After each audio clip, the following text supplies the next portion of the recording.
Well, hello there. Hi, how are you?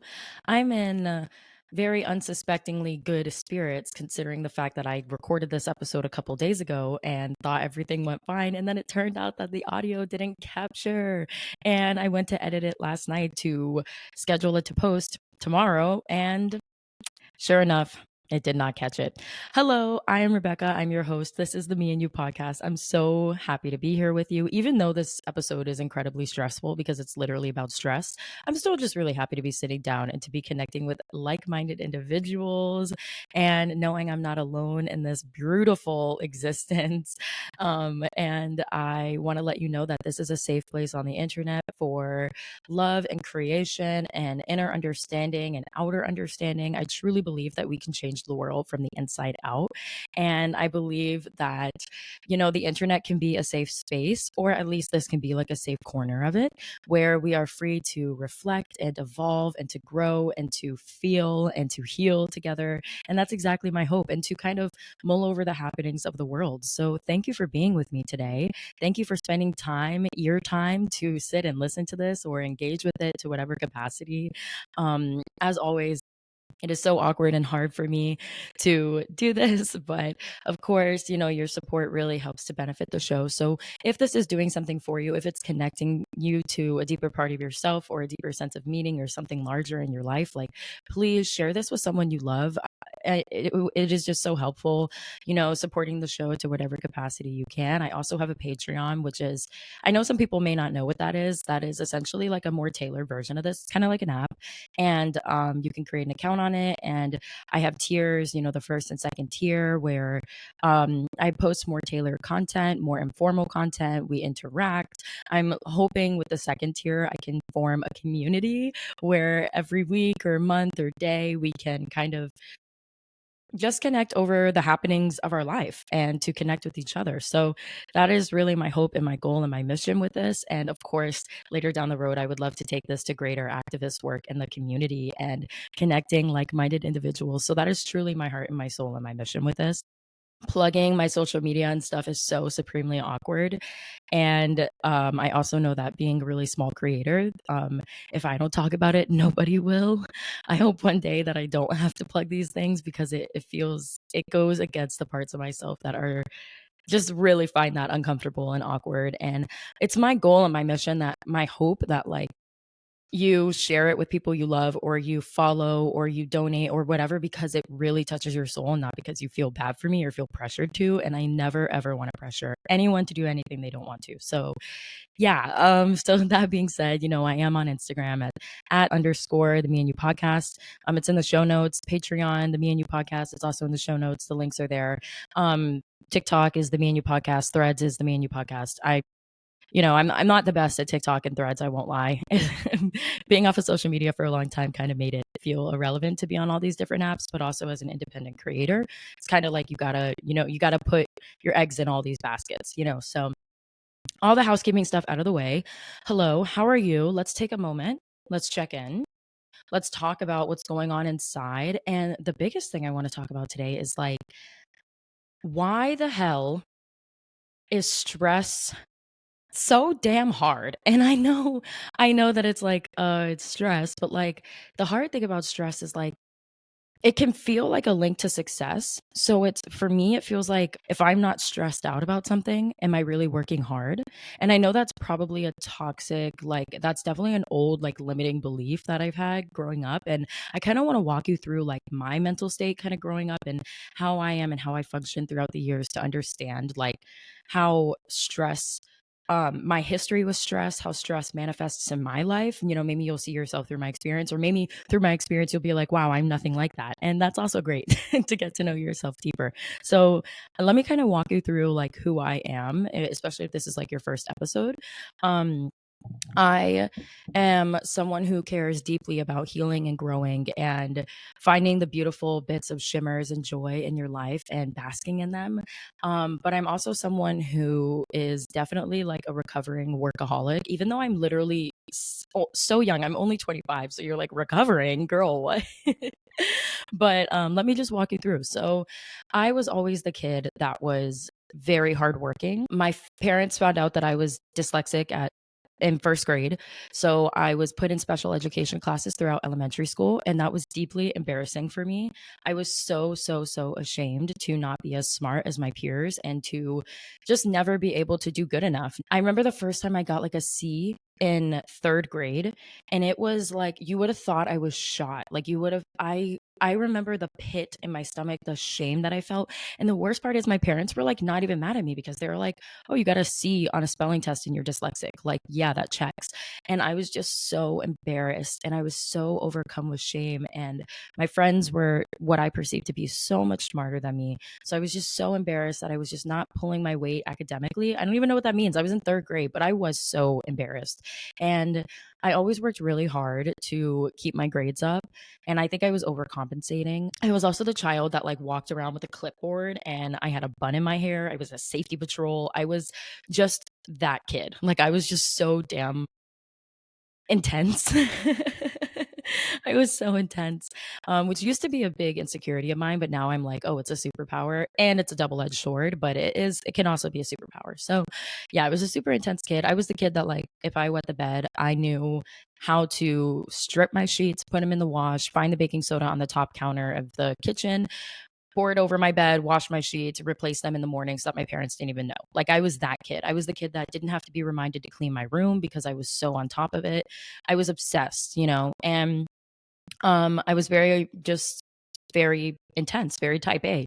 And so yeah, that kind of, you know, continued throughout my life. And the older I got, the more I wanted to prove myself academically and the more the pride really came through. I remember when it was time to do the SATs and I was just bomb.comming the SATs like in a horrible way, like in such an embarrassing way that I still won't admit my scores. And I studied my ass off and I got a tutor and everything. And I couldn't do it.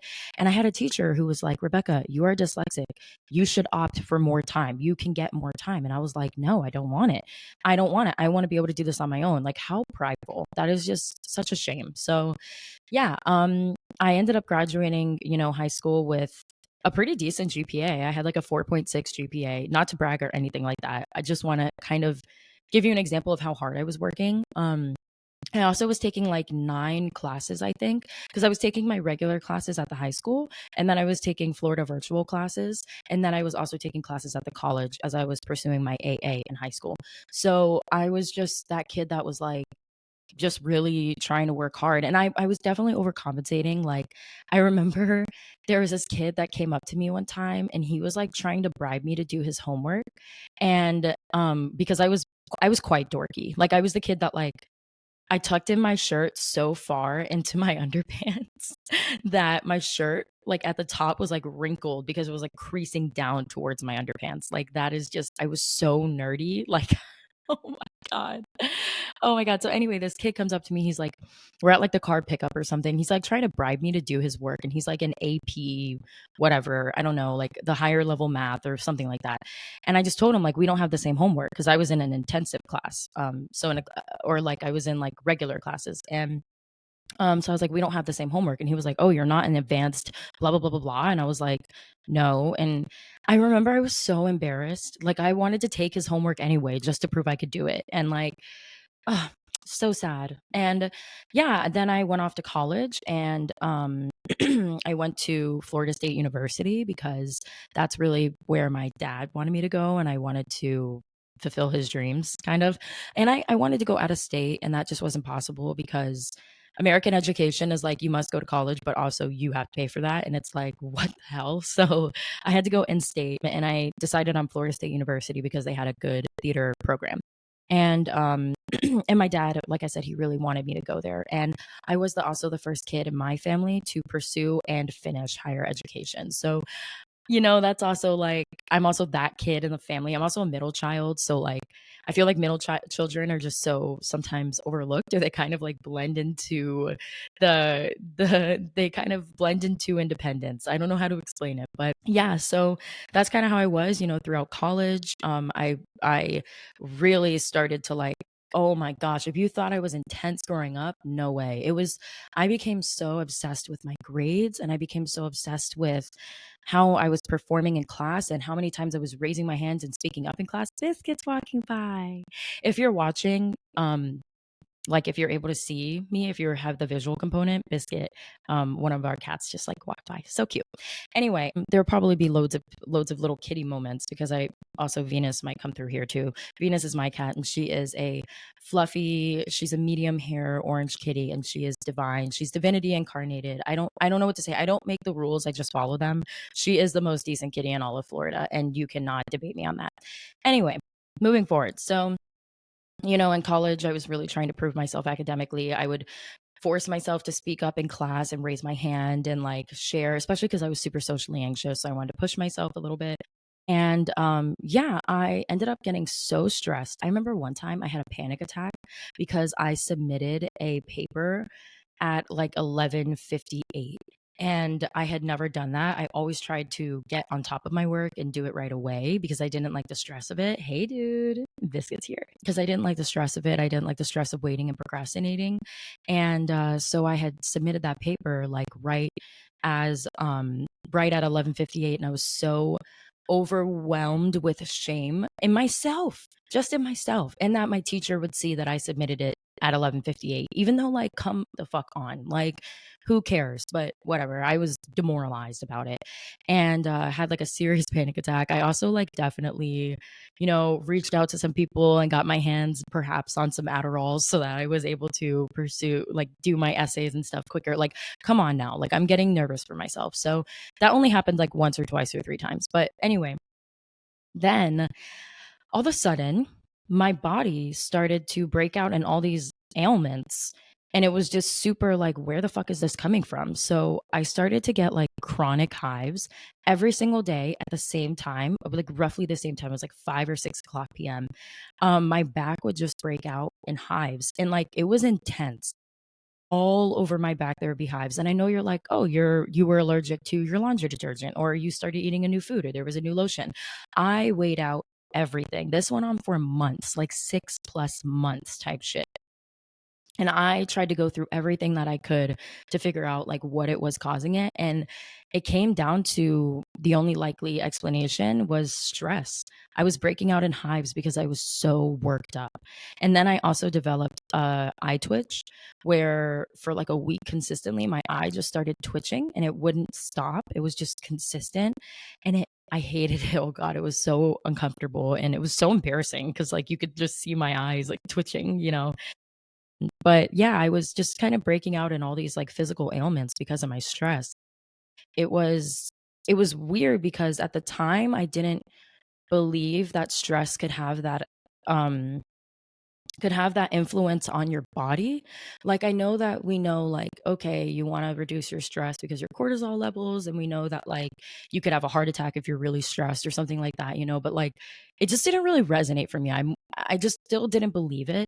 I believed it like on a conscious level, but there was something deep seated inside of my being that was like that's not real and like you can work harder than that.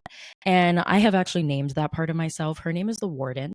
I highly recommend that you name the part of yourself that is so crazy hard on you as we're talking about stress and burnout, because obviously this inevitably led to burnout. I want to share, a book with you that was really helpful for me. It's called, I think, something like Completing the Stress Burnout Cycle or something like that. And it's by Emily and Amelia Nagowski.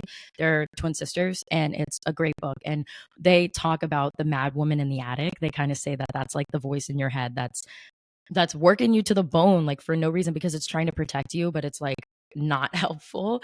And yeah, my mad woman in the attic, the voice in my head that is very hard on me is the Warden. And I know exactly where she came from. She sounds like a dance teacher I had when I was a kid. And she also has influences from other people who were very stressed in my life. And I watched them also succeed based on their stress, my dad being one of them too, which I'll get into. But yeah, I just was a very stressed girly and it kind of just came out in all these physical ailments.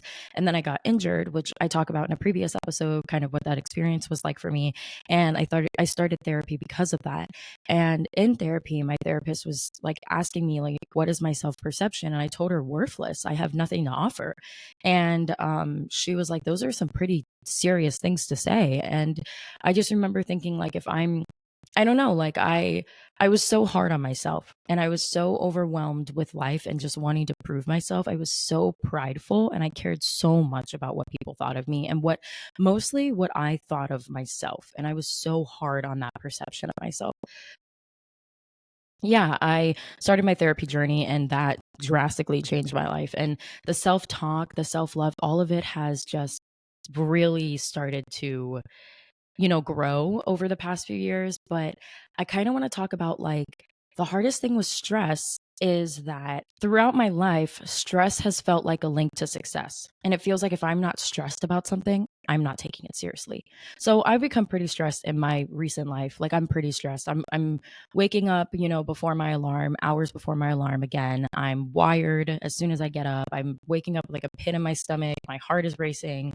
I'm having nightmares. Like all these things that are just really stressful, signs of stress. And I had just have some stressful things coming up in my life and, some really big life changes. I'm trying to figure out where I'm going to live next, when it's time for that.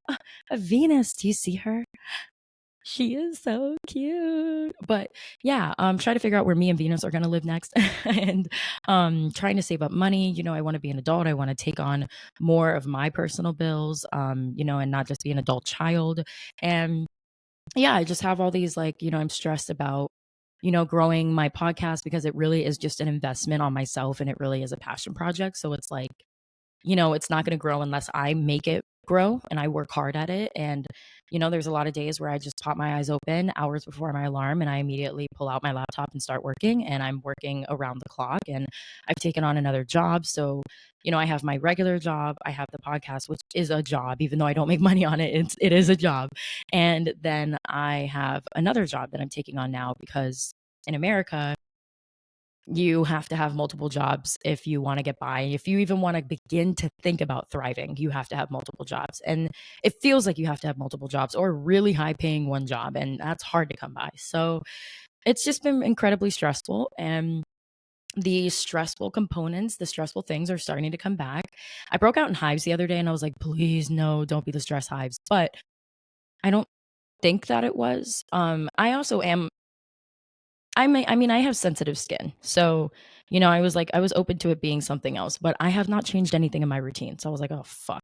But anyway, so yeah, stress has crept its way back into my life. And it's like, how the hell do you stop and smell the roses when you are so damn stressed? And it is like, it's hard to think like I shouldn't be because for me it feels like if I'm not stressed then I'm not taking it seriously and I'm not working hard enough and the stress feels like a measure like I said of success and it's also like when you look out in the world and you look at the people who are quote unquote the most successful, the most financially affluent, they work a lot and they work really hard and it's like, so you mean to tell me I shouldn't feed off my stress and I shouldn't give in to waking up hours before my alarm and disrupting my sleep and foregoing the things that I love because I need to do the things that I have to do? Like, you mean to tell me I shouldn't do any of that, but these people who have done that are successful? Is like, like that's what the warden is telling me. Like the warden is like, girl, like that's the way. Like you got to work 40 plus hours a week if you want to get by. And if you want to make something of yourself, then you need to be working at it every single fucking second of the day. And it's exhausting and it's heartbreaking because it's like, that is not who I want to be. And I want to tell you a little story about where I've seen this in my life. And it's through my dad. So he is a very hardworking man and he has been through real struggle in his life. And I definitely get the type A personality from him, the hyper independence from him. And yeah, he works really hard. He's made a lot for himself. He's pretty successful. And we were on a family trip a little bit ago, so like a year or so ago, and we were in Devon. We used to, when we were kids, we would go on holiday in Devon because my mom is from England and my family, like half my family lives in England. So we would meet up with them and visit them and like have a little like trip in Devon because a lot of people in England like they'll trip in the countryside and stuff. They'll go on a trip in the countryside. And so we were doing that and we used to do that kind of periodically when I was a kid, but the older the kids got, the older I got, we just had other things that we had to do. So the trips kind of waned and we stopped doing them. But we had a lot of stuff go on in the past couple of years. There was a lot of illness, there was a lot of injury, there was COVID, there was so much that happened. So we wanted to get the family back together for a trip. And it had been like 10 plus years. So it was like super exciting. This was a big deal. And it wasn't just like a couple days, like we planned a whole, like, it was like 2 weeks of a trip. And we were so excited. We couldn't wait. It was going to be such a good time. And it was beautiful. But the biggest thing was like my dad wasn't able to be present for any of it. And he was so consumed by work, and he would have to leave the table early sometimes to like leave the dinner table early because we would do dinners together every night. Leave the dinner table early to like go take a phone call and like go get on a meeting and be up late and get up early for meetings. And then when he wasn't, working on that, he was just very stressed. You could tell, like you could see on him that he wasn't totally enjoying and enraptured in the experience. And it was sad to watch. And not like sad to watch, like I'm disappointed in him. It's just like I love him so much that I wanted him to be able to really unplug and enjoy, and he couldn't. And it's that hyper stress, that hyper success of like, if I'm not stressed, I'm not going to be successful. If I'm not working hard, then I won't make it. If I'm not pushing myself, then I won't achieve something. And it was sad to watch though. And I realized, throughout my life, one of my biggest fears, especially once I had like my stress moment when I was like the culmination point where I was like, it was in my body, it was in my mind, it was in my space, it was just everywhere in my life. And I realized like I don't want to be the person that works so hard at something and then gets it and then doesn't know how to enjoy it because I never practiced the mental habit of presence and peace and gratitude and enjoyment. And it was a real lesson for me. And it was a real, like, it's really helped me to see that, like, that matters more to me. Like, my quality of life matters more than how stressed I am and how hard I'm working. And I'm not advocating for just not working hard and just throwing your hands up. Like, oh, believe me, that is not what I'm saying. But I'm saying that, like, I understand that we live in a world, a very capitalist society where like we have to go, go, go, work, work, work, push, push, push, pursue, pursue, pursue, put out, put out, put out, like all those things. And it's like, how is that counterproductive to our inner peace and our inner stillness? The world, literally the planet goes through seasons, but we're not allowed to. We're not allowed to rest and reprieve. We have to just constantly keep working and be on to the next thing. And yeah, it really came up for me that like that's just not something that I want for myself. So it's like, how the hell do I figure that out? How do I figure out not being overcome with stress and overcome with feeling like I really have to push myself no matter what? And how do I continue to work towards my goals while also stopping to smell the roses and while also stopping to enjoy the precious glimmers of joy in my life? And serious question, how do I do that? Does somebody have the answer? Because I'm just like, how do I do that? Like, for me in my instance, I know I have some big life changes coming up, and I know I'm in this new chapter. And it was like funny. I was like hanging out with one of my friends the other day, and she was like, girl, like new podcast, new home, you're gonna get a dog, because I am gonna get a dog in the future when I move. And she was like, you are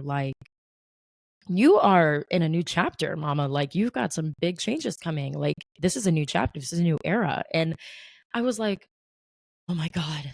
And it was so stressful because I was like, oh my God, a new era. Because I remember the last time my life shifted a lot and it was really scary. So I was like, fuck, like, all the uncertainty, of like, how is this going to work out? And there's a part of me that feeds on that uncertainty and is like, yeah, yeah, yeah, yeah. What am I going to do? How am I going to make it happen? It's almost like solving a puzzle. But then there's another part of me is like, that puzzle is my livelihood and I don't want to play with that. Like, I have to take this seriously and I have to work so hard to achieve at it. So let's kind of break down, like, how do you enjoy your life and stop and be present and stop and be connected to the moment while also working towards your goals? What does that look like to continue to work hard? And how do we deconstruct the idea that stress is a link to success? Going back to creating anchors in your routine, it's like maybe you make these tiny pillars, these small non negotiable things that you do for yourself. And if you don't make it, that's okay. Let's focus on a new day and how you can make it this time. So, how have I been managing my stress even though I kind of wanted to give you this whole like background history so that you could see like I am someone that is prone to stress. It feels like it's in my blood. Like it feels like I just am so prone to being worked up and I'm more anxious than the average person, I've come to realize. And it's a scary place sometimes being in my head, I'm not going to lie. And I have really high goals for myself, like you probably do too. And you really want to see yourself succeed. So you know that you are the one standing in between you and that in a lot of cases. There's also so many other factors like race and financial positioning and family support and where you live. Like there's so many things that come into that as well. In a lot of ways, I'm hard on myself because I feel like I'm the thing standing between me and my success. And if I take a break, if I relax, if I stop, then I won't be able to achieve what I want. Biscuit, hey, come here. Hi. Hello. Oh, goodness. So cute. Oh, he's such a cuddle bugs. Venus is not so much the same. She's afraid of her shadow, but he is a cuddle bugs. And it's really nice. It's a nice contrast until he gets crazy and then it's a lot because he can be very crazy. Orange cats are not a joke. But anyway, so okay, so Biscuit, I described Venus, so let me describe Biscuit. He is a biscuit colored. I don't know what he is actually, but he's a short hair. He's a boy. He's loud. He takes up space. And that's Biscuit. And he's very cuddly. And if you're seeing the visual component of this, I'm giving him some pets right now, and he is just being very sweet and very good. Anyway, he's performing for you right now. He knows he's on camera. But yeah, so how have I been managing my stress? Well, I do go to therapy. If therapy is not an option for you, I'm so sorry. And I understand that is incredibly frustrating. I'm about to be kicked off my parents' insurance when I turn 26. So catch me not having therapy anymore, which is going to be so sad. But yeah, talk therapy helps. Also, journaling. I was telling my therapist though, like journaling is really hard because I'm going through so many emotional fluctuations. And it feels like if I were to sit and journal about all of it, my hand would cramp and ache and I would have like carpal tunnel. And she was telling me like other ways that I can express the heaviness that I'm feeling. So she was saying, like, find ways to express it without having to find the right words.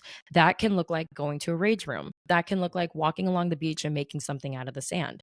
That can look like moving your body, like just moving around and helping to kind of shake out the intensity that you're feeling inside of yourself. That can look like finding music that encapsulates how you feel. Scream singing has also been really helpful for me too.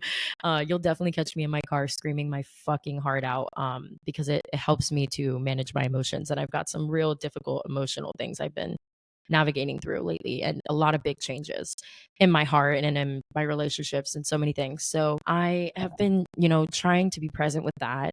When I am stressed out, trying to know that like all things perceived come and go. So my life will not be stressful like this forever, but also your life will ebb and flow. It is a certain consistent promise that you will go through hard things at some point in your life. And I know that sounds so negative, but it doesn't have to be. It's just kind of the way of things. Life is constantly corroding so that new things can come forward. And two sayings that have really helped me to find my peace is one, all things perceived come and go. And two, the only constant is change. And that has really helped me to not get attached to controlling my circumstances and instead coming back to my center of control, which is how can I find my peace? What I used to do and what I need to get back to doing, and it has been very hard. When I wake up hours before my alarm and I have the shot of, adrenaline and cortisol and I can't sleep anymore and I'm super worried about my life and I don't want to sleep any longer because I just want to roll over it and get working and pull out my laptop and pull out my phone and start working and networking and all these things. Da, da, da, da. When I get there, taking a moment to be like, okay, if I'm not going to sleep, then I'm going to rest. And I'm going to rest because I need to rest. Sleep is so important and rest is so important that even think about when humans were like in the wild, sleep is so important that we would sleep even though there was threat, if that makes sense. And it talks about this in the book that I referenced earlier, The Stress Burnout Cycle, where they say sleep is so important. I think they said we spend like a third of our lives sleeping, and I might be misquoting that, so I'm sorry if I am.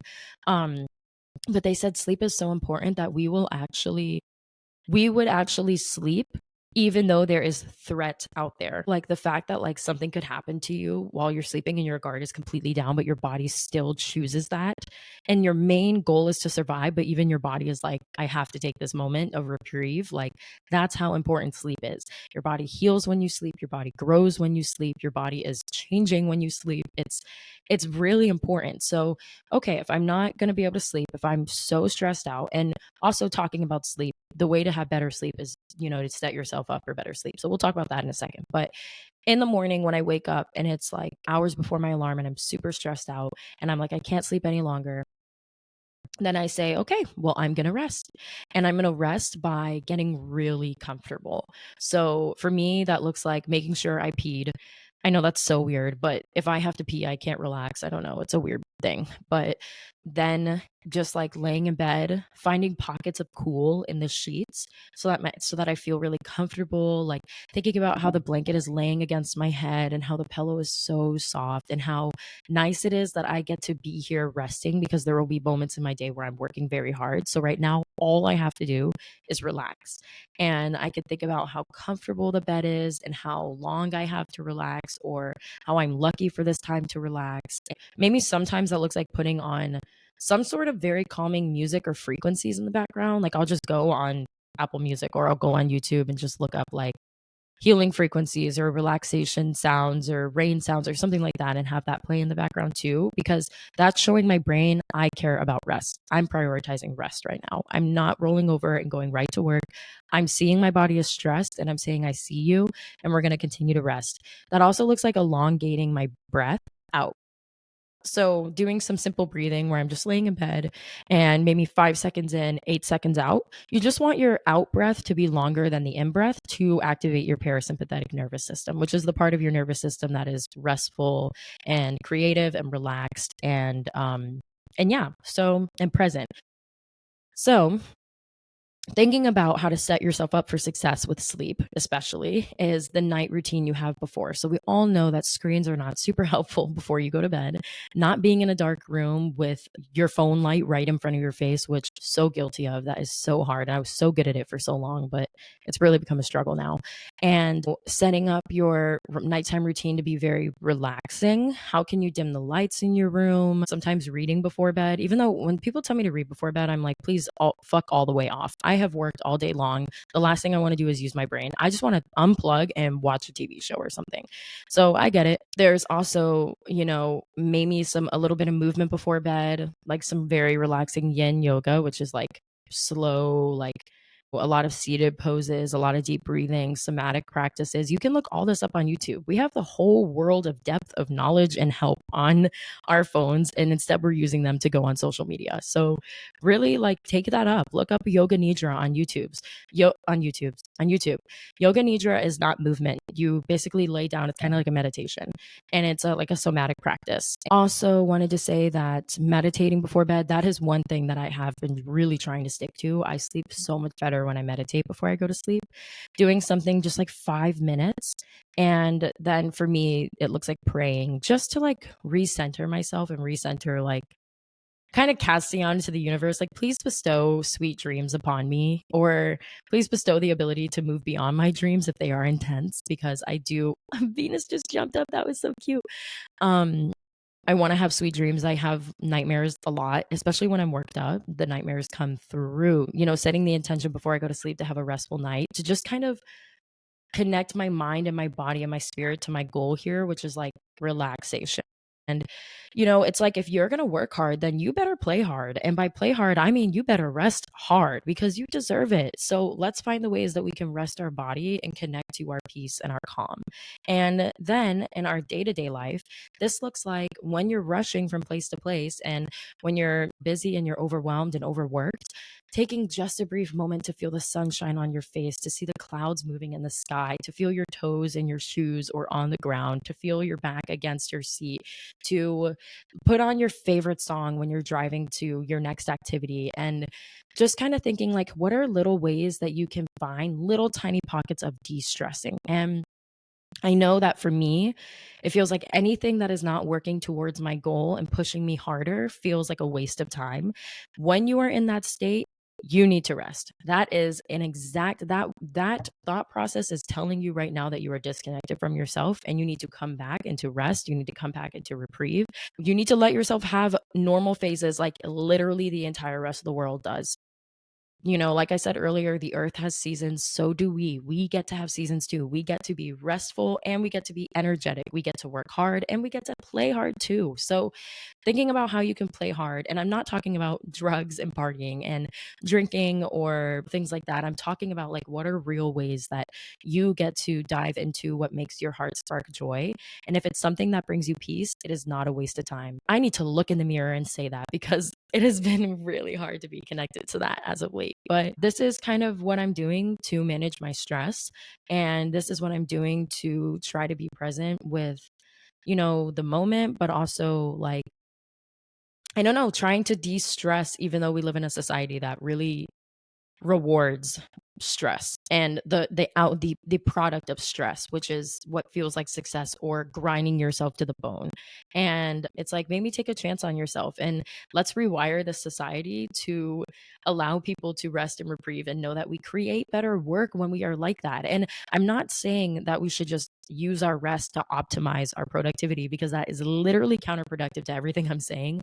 I'm trying to make it clear to you and mostly myself, mostly mainly myself, that rest is just as productive and beautiful and meaningful as working hard. That's a hard one for me to take in. I kind of don't believe it, but I want it to be true so bad. So I'm going to give it a try. God damn it. Anyway, thank you for being with me. Thank you for listening. Thank you for connecting. Like I said, if the show is doing something for you, please consider sharing it with someone you love.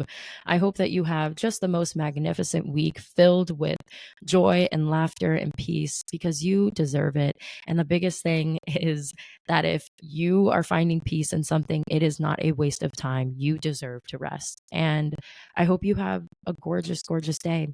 Thank you so much. Bye.